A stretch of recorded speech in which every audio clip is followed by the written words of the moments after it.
Professor won't take his class.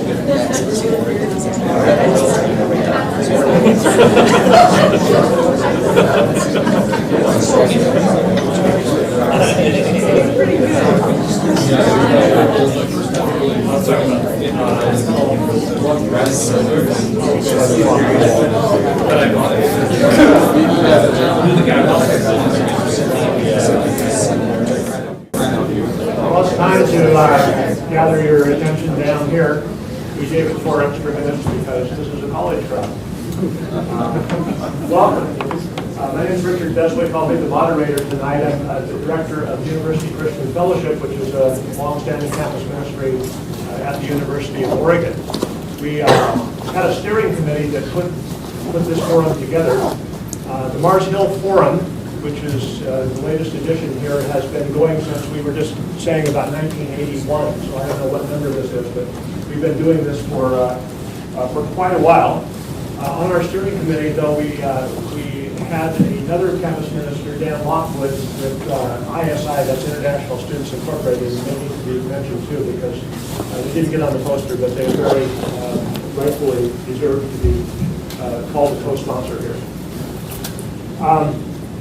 Let me tell you a little bit about the spirit of this forum. Those of you who have read the book of Acts in the Bible know that the name comes from Acts 17, where the Apostle Paul goes into Athens and begins to talk to people with different beliefs and shares with them. One of the things we see there, and one of the things we try to emulate here, is respect. And the speakers and the steering committee met last week, and we have no problem here. In fact, they were a little worried that they're getting along too well. And so they asked me as moderator, and they invited me actually to, if I need to sharpen up any of the issues by asking a question, I get to do that. I doubt if I'll have to do that. But I say that because we always ask the people who come to these forums, you be as pointed as you want with your questions, and in a spirit of respect, that will work. And that's probably the way we get the most satisfying results out of a forum like this. So welcome to you. I'm sure glad you came tonight. And we will go till about 8:30. And let me start by saying that we have a couple of response forms for you tonight. One is being handed around now, and if you would like to put your name and email and phone number, we will tell you about future forums. We're planning to do maybe 1 or 2 more next year. Later on, we will be passing out. In fact, are we going to pass those out now? Might as well. Okay. While you're talking about it. All right. I'm just going to be passing out some more particular response forms on what you think of the forum. So you might just wait on those. And but you'll be able to see the questions and be thinking about those questions as the evening progresses. And we would really value having your feedback. It will help us to improve things. It will help us to think of new topics. And so that would be great if you could do that. I'm going to introduce the speakers in the order that they'll be speaking. They decided on this order. So first up will be Dr. Steve Bilynskyj. He is a pastor at Valley Covenant Church. He has a PhD in philosophy from Notre Dame. And second up is Dr. Mark Alfano. He is in the philosophy department here at the University of Oregon. And one of his specialties is ethics. Third is Beth Bilynskyj, and she has a master's degree in philosophy. And she's a colleague of mine at New Hope Christian College. And then Dr. Shariff, he is in the psychology department at the University of Oregon, and his specialty is the psychology of religion. And so a good panel to look at the issues we have tonight in a lot of ways. The format that we've decided on is each speaker is going to give you a 10-minute presentation. That'll take us to 40 minutes. And then we'll have about 20 minutes where they are going to just have a discussion with one another. They're going to pose questions and continue the talk. After that 20 minutes, we'll have just a short break for a minute or two, and then come back, and for about a half an hour, we'll have a question and answer period. And that's where you will maybe give a few more instructions at that point, but it'll be brief. And so we'll stop right around 8:30. We have the place till 9, so I'm sure that if you want to come down and talk after that with one speaker or another, they would be glad to do that. Okay, so what else do I need to say here? Oh yes, I didn't want to leave this out. If this is a topic that interests you and you find that you would like to talk further about it, we have reserved a Century Room here in the Student Union this Friday, and it will be Century Room F, and we're going to meet at 3 o'clock, and I think we have that for about an hour and a half. That'll be very informal. Just come by and we'll continue the discussion. I told the speakers that they are more than welcome to come, but even if they don't come, any of you who would like to carry this on and explore, we would love to do that with you. Okay, that's all I need to say. And Steve, I guess you're up first. To tell you a story about a young man named Eugene who grew up in a city by the same name. Eugene's parents were not religious, but they were good people. They brought him up to tell the truth, treat other people with respect, and not to shop at Walmart. Eugene went to International High School where he learned about a variety of cultures and systems of belief. His teachers again taught him to respect beliefs and ways of life different from his own. All cultures are equally valuable, he learned. Thus, as he neared graduation, Eugene was a moral relativist. He knew that people have different values, both individually and culturally. His training in tolerance and respect led him to suppose that morals and values are matters of upbringing and taste. Like many other people his age, he had learned to say what's right for you is right for you, and what's right for me is right for me. At the same time, Eugene was learning moral relativism. He also heard about and reacted to some outrageous examples of human evil. Of course, there was the Holocaust unit. There was a special speaker on human trafficking. He was thoroughly embarrassed, but also horrified by a discussion of female circumcision. Meanwhile, listening to the news, he was upset to think his own national government would mistreat or even torture people in the name of national security. And closer to home, he got furious with classmates who cheated on tests, drove while intoxicated, or engaged in date rape. The summer before college, he found himself less willing to excuse all objectionable behavior with a simple, what's right for you is right for you. You can't just ignore rape or torture. It can't all be relative to what you or I believe is right. We need a reason to hold pedophiles or Walmart shoppers accountable. They simply do what they think is good, reasoned Eugene. If good is totally person relative, then the rapist's good must be as good as my good, and that can't be right. He began to think at least some moral standards apply to many people in many circumstances, but he still believed that what is good is different from culture to culture. What is right for Americans is different from what is right for Africans or Asians. Each culture has its own good and right. Then Eugene remembered American history regarding slavery and the rights of women. His own culture changed its ideas of what is good. But how is that possible? America is a better society now that it doesn't allow slavery and women can vote, but why?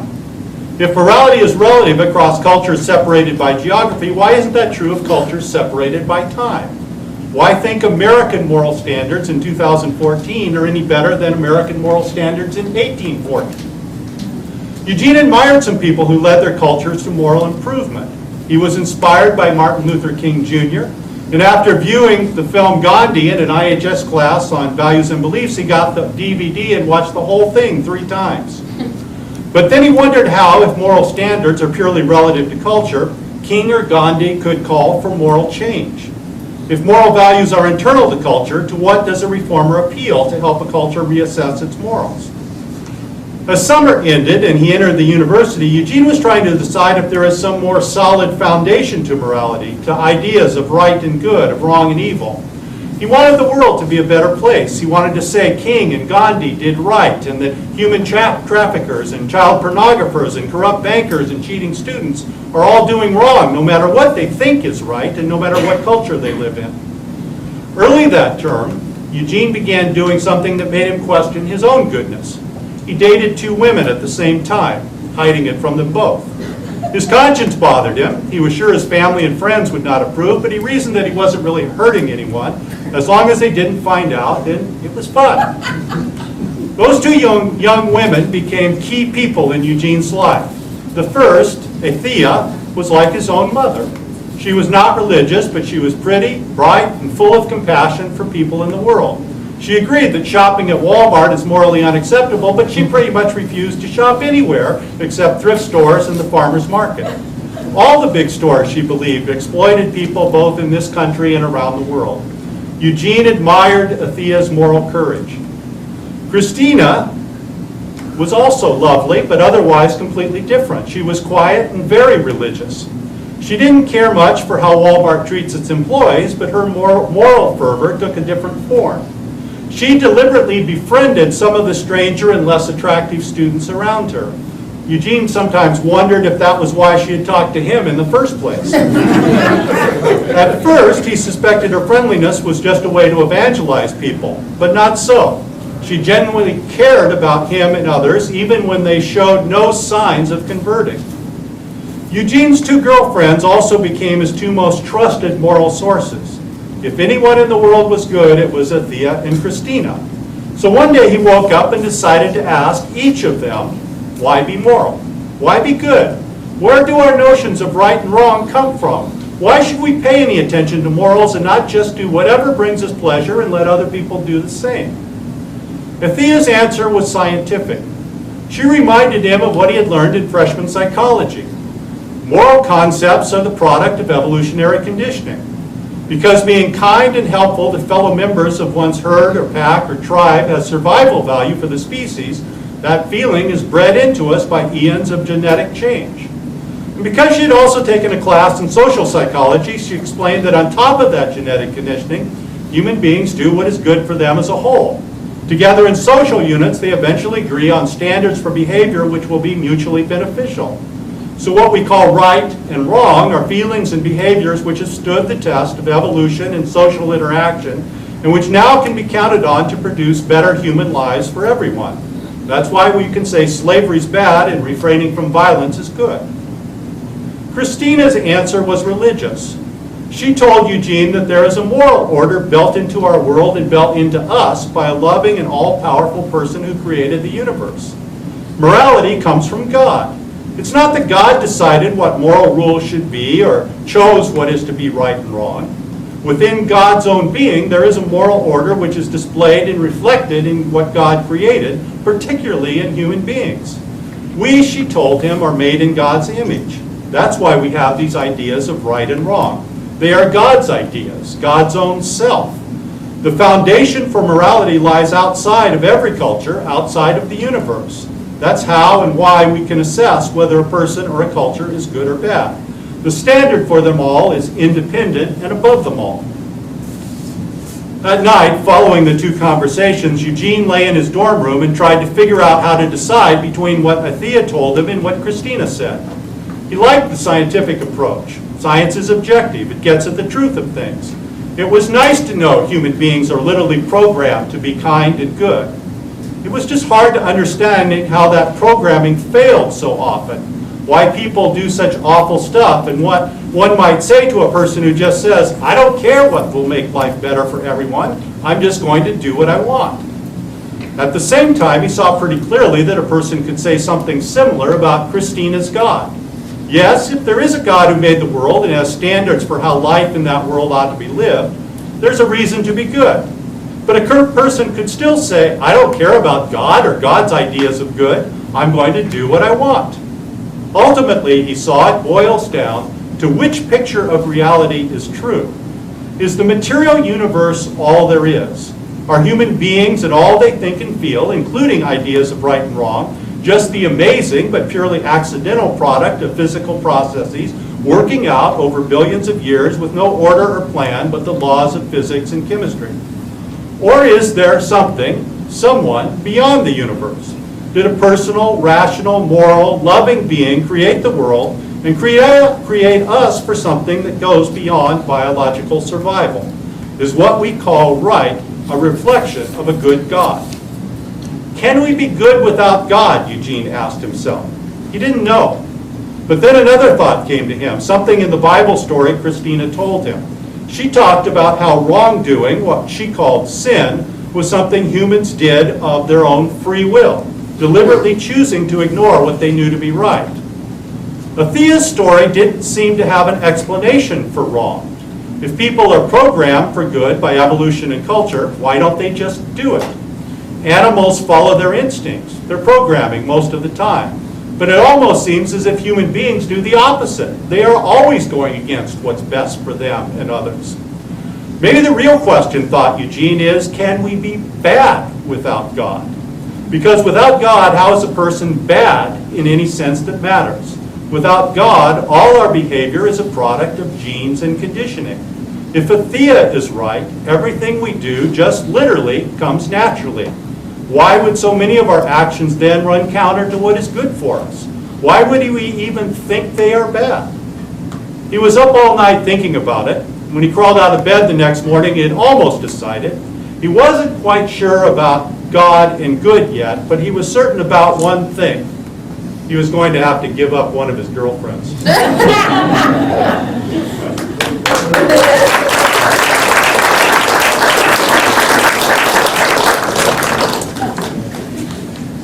I didn't know we were going to have a story. So my talk is a little bit more formal than that, but I think that you might find it interesting as well. The question we're discussing today is, as has already been mentioned, whether we can be good without God. This question could be understood in at least two different ways. It could be a question about motivation. Is it possible for a human animal to do good and to be good without believing in God? And then second, it could be a question about grounding. Is it possible for a human animal to do good or be good if there's no God, regardless of whether that person believes in God? So Azim Shariff is going to be discussing somewhat the first question. I'll focus on the second. It seems to me that there's at least two useful ways to approach the grounding question, and I'll explore both. So consider the first one a kind of polemic. We want to know whether it's possible for a human animal to be good even if there is no God. I think the best way to show that something is possible is to show that it's actual. With this in mind, suppose that two things could be established. First, that there is no God, and second, that there is goodness. If that were true, if that could be established, if it were actual that there was goodness without God, then of course it would also be possible that there was goodness without God. So to establish that there is no God, the atheist can engage in three tactics. First, she can consider and reject all plausible arguments for the existence of God. Second, she can argue directly against the existence of God. And third, she can explain why, even if there is no God, belief in God is so prevalent. I don't have time to do this exhaustively tonight, but I think that all three tasks can be accomplished. Among the best known arguments for the existence of God are the cosmological argument, the ontological argument, the teleological argument, the argument from Scripture, and Pascal's wager. The cosmological argument rests on the false premise that the universe itself needs a cause. The ontological argument mistakenly treats existence as a property.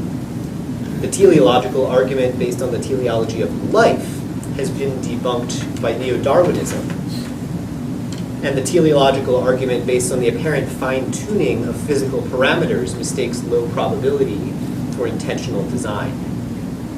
The Scripture argument is a non-starter, since it assumes that a document riddled with falsehoods, inconsistencies, and impossibilities was divinely inspired. And finally, Pascal's wager isn't actually an argument for the existence of God. It's actually an argument for believing in God, even though one recognizes that the existence of God is at best remarkably unlikely. I'll turn now to arguing against the existence of God. One thing the atheist can say at this point is that since there are no good arguments for the existence of God, we should conclude that there is no such thing. After all, the burden of proof is on the person who wants to argue that something does exist, not the person who wants to reject that claim. Evil people like Donald Rumsfeld flippantly say that the absence of evidence is not evidence of absence. But when you do your very best to find evidence and you don't turn anything up, that is evidence of absence. Just so in the case of God, if the best arguments for the existence of God are unsuccessful, that's evidence that there is no God. But there are also direct arguments that can be made against the existence of God. Perhaps the most persuasive is the argument from evil, which I'll explore in three forms. All three versions begin by pointing out that any God worth believing in, worshiping, and taking direction from would have to be both powerful and good. They then argue that no such God exists. Now, the first way to establish this claim is by thinking about natural disasters. Consider, for instance, the tsunami of December 24th, 2004, which killed in a single day an estimated 150,000 people and destroyed the homes of literally millions more. Would a good and powerful God allow such an event? I think not. Or consider leukemia, which kills 25,000 children every single year. Would a good and powerful God allow such innocents to suffer in this way? Would a good and powerful God create humans in such a way that they were susceptible to that disease? Again, I think not.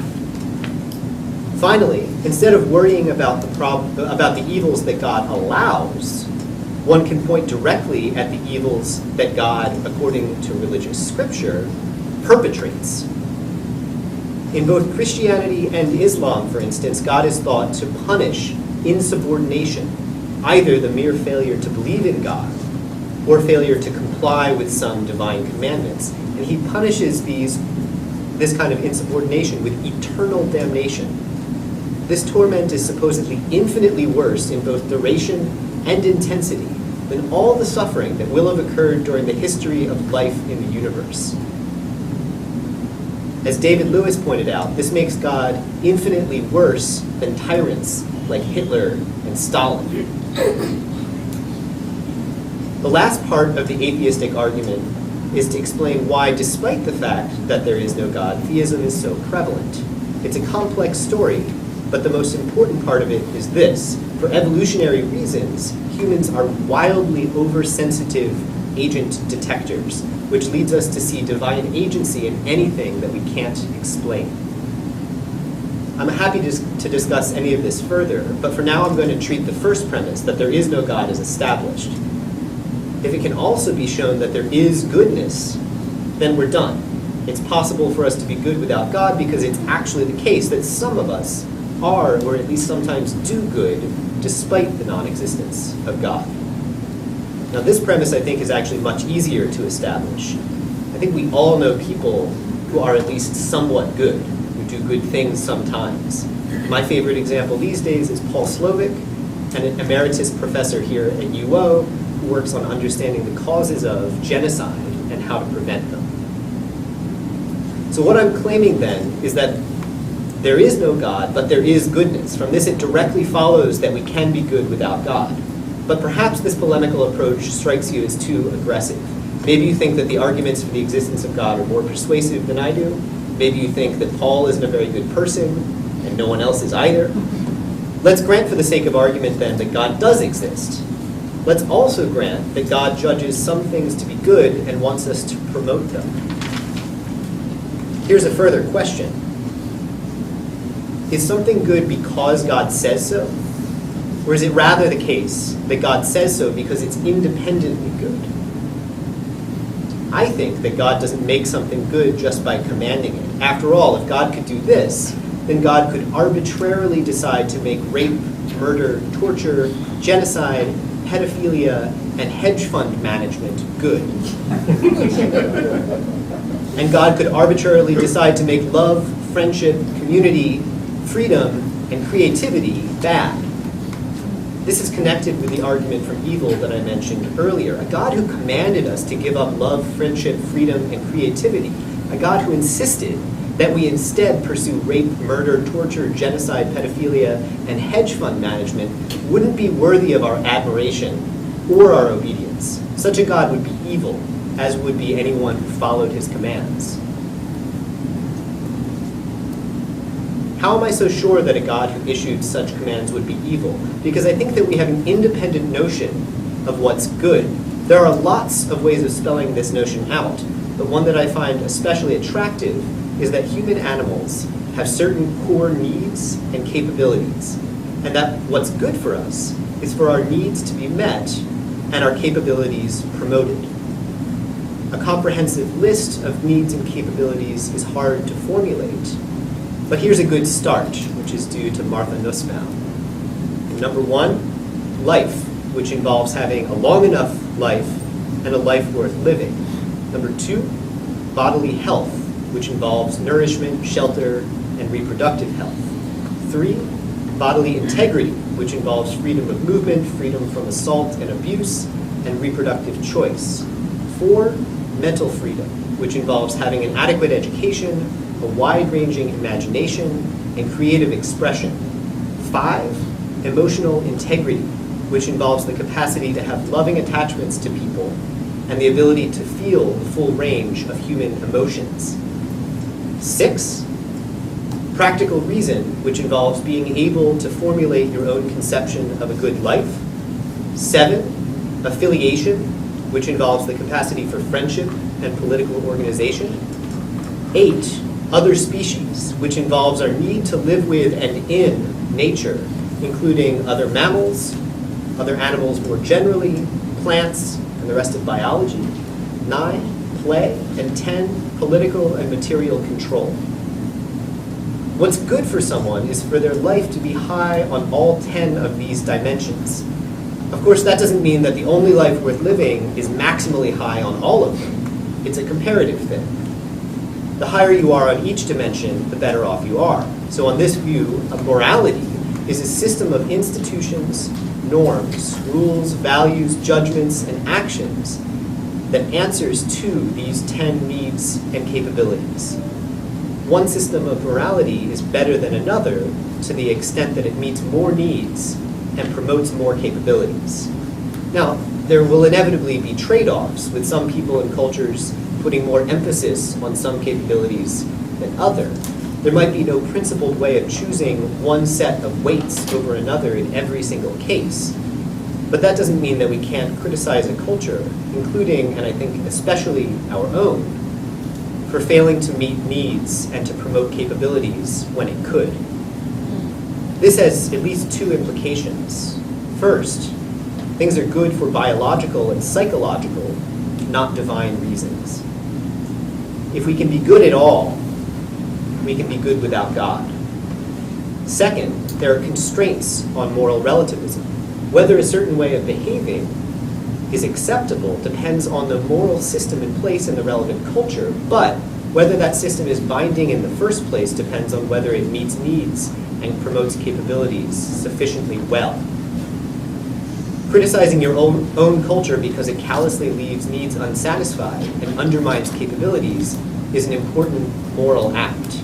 This includes criticizing the predominance of a religion like Christianity, which systematically undermines bodily health, including its emphasis on long-suffering, bodily integrity, including its emphasis on chastity, mental freedom, including its devaluation of education, emotional integrity, including its emphasis on humility, practical reason, including its emphasis on faith, affiliation, including its outrageous demand that everyone love everyone in the entire world, something that's psychologically impossible, and political control, the emphasis to give unto Caesar what is Caesar's, and the emphasis on meekness as opposed to courage. Thank you.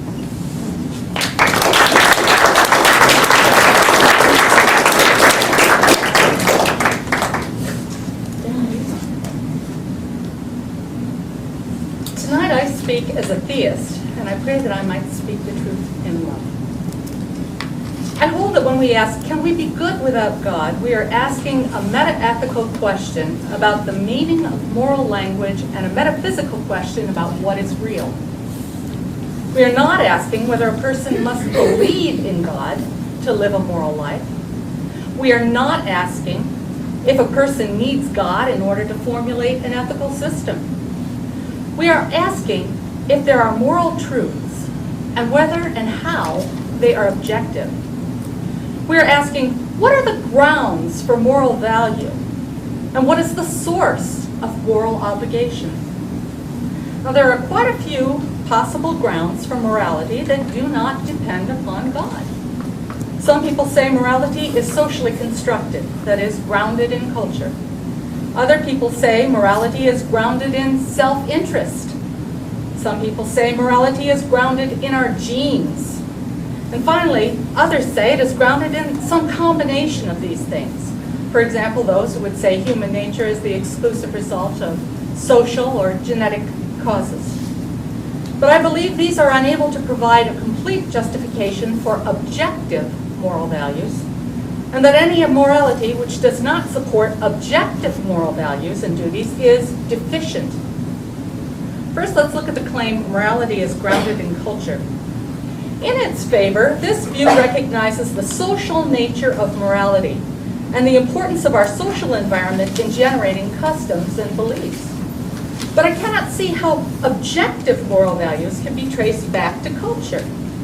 First of all, the term culture is notoriously difficult to define. Which culture or subculture or group are we referring to when we say culture grounds morality?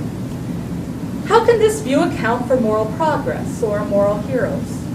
What if I belong to two groups that have contradictory moralities? And in the end, can't I always construct my own group to justify whatever morality I want? It seems that this view leads to moral relativism. And if morality is relative, then that means that there are no actions which are objectively wrong, such as torturing infants for pleasure. But there are moral duties, and there are objective moral values. Torturing infants for pleasure is wrong no matter what anybody thinks. Slavery is objectively wrong. Racism, rape, genocide, they're all objectively wrong. Culture is unable to provide a firm grounding for objective moral values and duties. Others claim that morality is grounded in self-interest. But here are just two reasons why I reject this move. First, I don't believe human beings are billiard balls on the pool table of life, autonomous individuals in whom will is primary and self-interest is the only motivation. Society is more than simply a collection of individuals.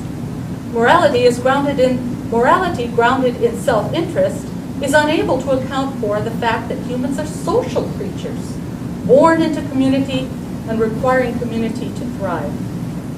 Second, any morality worth its salt needs to be able to account for justice. Lady Justice is often pictured with a blindfold to represent her objectivity and impartiality.